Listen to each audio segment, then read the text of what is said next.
We've covered a lot in the last two sections on maps and compasses. Now let's put it all together in a section I like to call How to Stay Unlost. One of the best ways of staying unlost is to prevent getting lost in the first place, of course. And one of the best ways of doing that is to verify your location often. By that I mean look at the features in the terrain around you and compare it to what you're seeing on your map. Do the two agree? So often that's called staying in touch with the map or thumbing the map. Imagine having your thumb just pegged on where you think you're on that map and tracking along with your course the whole way. So you can quickly look at your map and verify that the map and your surroundings agree. What I've found is, as I've done more and more navigation, those alarm bells will go off earlier and earlier when the world around me is not agreeing with the map. The best way to make that happen is verify your location often. A second great technique is to have a safety bearing arranged in advance. Here's a good example. One of the first long-distance advanced orienteering meets that I did, again, that's competitive map and compass, I ended up over my head. It was a very hot day. It was the longest, most difficult course I'd ever done, and I got way behind. I knew I wasn't going to finish in the amount of time that's allowed for 3 hours, and I was getting really overheated. I hadn't brought enough water with me. At some point, I decided I had to bail out. Fortunately, there was a really easy safety bearing on this map. At the southern edge of the map, there was a road that headed nearly across the whole map, and the finish line was on that road at one end of it. So all I had to do was set a bearing for directly south, followed that bearing till I hit the road, take a left, and I walked into the finish about 10-15 minutes later. I was really dry, not feeling very good, but I saved myself that day by knowing when to bail out and having a good safety bearing to follow. It's a good idea to use more than one navigator in your group. Simply put, 2 heads are better than 1. Let's say you're the navigator for your group and you mistake one feature for another, or you take your mind off the navigation for a few minutes and you start drifting off course. It's great to have a second navigator in your team watching along and catching things that might not be right from your main navigator. Second, carry spare navigational tools spread amongst the members of your team. That's compass, altimeter, GPS, map, and so on. Sometimes things fall out of pack pockets. You might set a pack down and it goes sliding down some crazy slope and you can't retrieve it. It's good to have spares within your team. Third, always use a waterproof map case. That might be a nice professional one you buy somewhere, or it can be as simple as a brand new baggie, something plastic clear that you can put a map in and it stays dry. It's also important to, for example, use that waterproof map case even in arid conditions, like out in a desert. Why is that? It's not due to the risk of heavy rain and flash flood. It's because a waterproof map case is also dust and dirt proof. You need a clean map to make good navigational decisions. Finally, when you're on a trip with some more serious route finding challenges or lots of different decisions that have to be made, consider making a formal route card. Basically waypoints along your route with enough detail so that you can make confident decisions, even as you're starting to get tired or conditions are starting to get worse, like it's getting dark or weather's kicking in. It's great to have that backup of the set of decisions you made when you were sitting at home in a comfortable place with a clear head and well rested.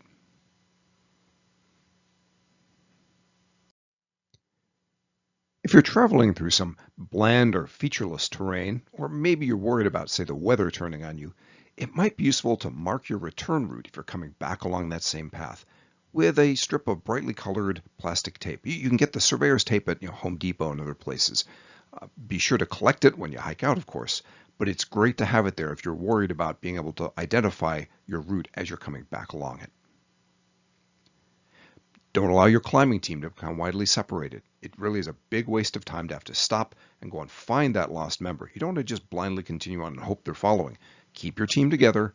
Don't let people get separated. And finally, practice navigation skills whenever possible. If you're going on a BCEP training hike, print out a topo map of the area you're going to be hiking in. When you get a good view, say you can see up and down the gorge or see the hills around you, pull out that map, use your compass, orient the map, and identify some of those features that are there in the world around you. It's great to practice so that when you're actually having to do it for real and everything depends on it, you're ready to go. Here are some terms from the world of orienteering. collecting features and catching features. Simply put, collecting features are things that you look for to help keep you on course, whereas catching features are the things that help stop you from getting too far off your intended route.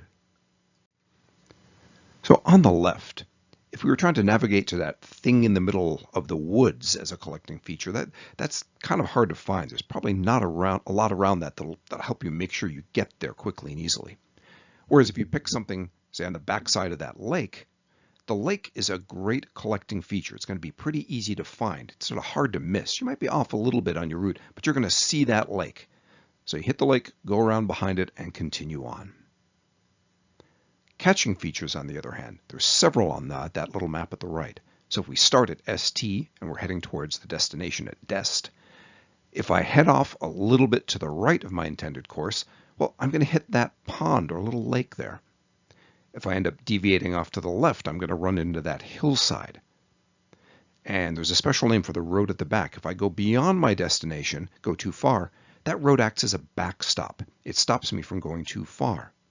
So when you plan a route, it's good to find the things you're looking for, a series of features you can navigate to along your route. Those are the collecting features. But also look for opportunities to detect when you're going off route with things like catching features.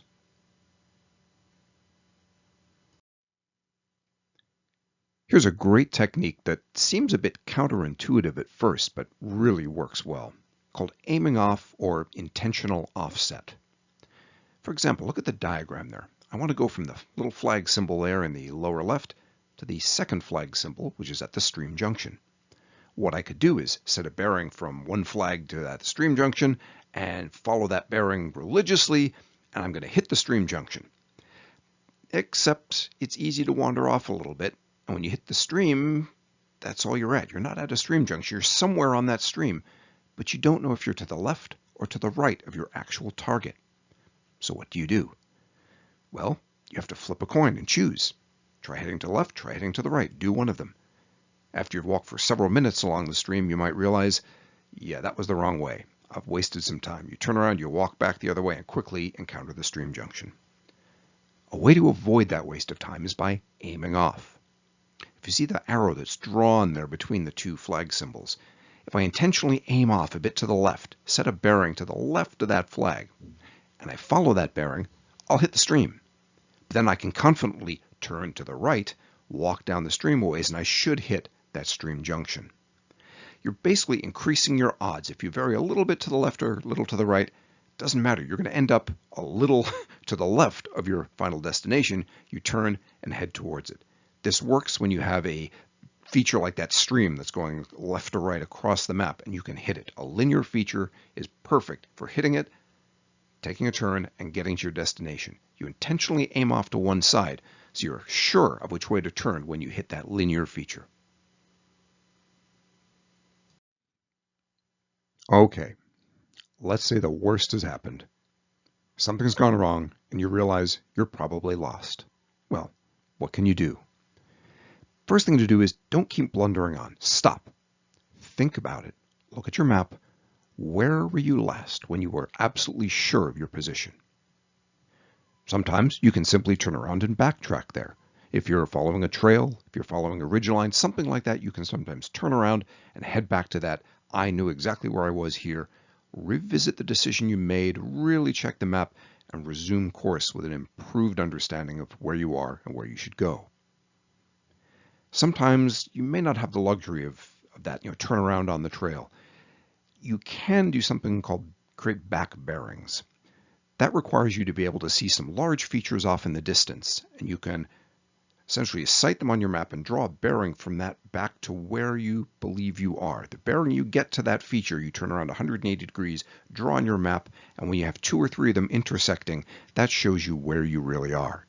At that point, you can consider correcting course and continuing. In the worst case, though, as the advice from search and rescue always is, when you get lost, stay put. That depends on you having told friends or family where you intend to be and when you'll be home. Then people know when and where to begin searching for you. And a key thing to remember, search and rescue doesn't look for people. They look for clues you've left behind. They look for something that maybe you dropped, or, in this case, Leave clues behind you if you have to move from where you were staying put to get better shelter or to go find some water that you can see or hear nearby. Leave clues, deliberate footprints, lined up rocks in an arrow, something so that if a searcher comes across that, they will know which way to go to then find you. Here's a problem that I really hate, the parallel error. Probably one of the hardest ones to detect. So, for example, let's say we're part of a climbing team, and we're going to meet another climbing team coming up from the other side of that ridge. We're going to meet in the saddle where that black arrow indicates. So we get up to the saddle, pull out a little portable radio, call up our other team and say, hey, we're here in the saddle. And the other team says, yeah, we've been here for 5 minutes waiting for you guys. Where are you? We look around. There is no other team here. So what happened? Chances are either the other team or our team, or maybe both, are in the wrong place. Everything looks right. We made it to the ridgeline. We're in a saddle, but it's the wrong one.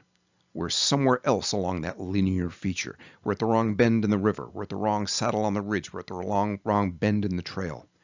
It's easy to do, and it can be hard to figure out that you're at the wrong place.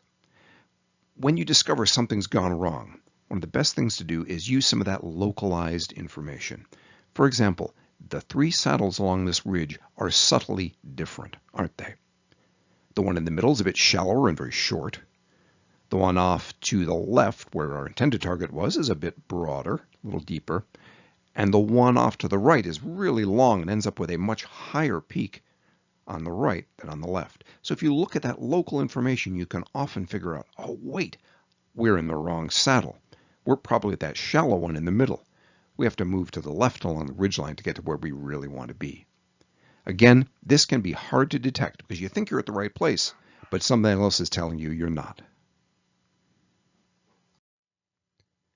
Mastering navigation can take quite a while and a lot of practice. But along the way, there are a lot of tools you can avail yourself of that will really help you learn and do well. So for example, here's the CalTopo and the Gaia app that are listed amongst many different apps that are out there. And there is a special free upgrade that Mazama members can get for the Gaia app. Also, Mazama's itself has quite a few resources. There's maps and GPS tracks of climbing routes, as well as a navigation exercise you can do on Mount Tabor yourself. And there's lots of websites out there like Alpine Savvy with navigation tips and more. And I'd highly encourage you to try doing some navigation in the small as practice before doing it out in the large. And that's where your local orienteering club, they can really help. In this case, it's the Columbia River Orienteering Club here in Portland, or CROC. We hold meets about once a month at local and state parks, and you can practice orienting your map, reading your map, and following a route anywhere from a beginner to an advanced level. Really get some good practice in the small for what you're going to eventually be doing in the large. Congratulations! We've made it to the end of the BCEP navigation section. We've talked about maps and compasses and navigation techniques. One thing I'd like to leave you with.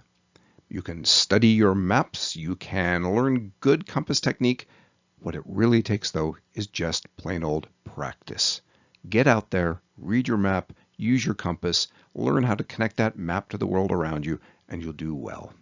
So thanks, and I wish you good navigating.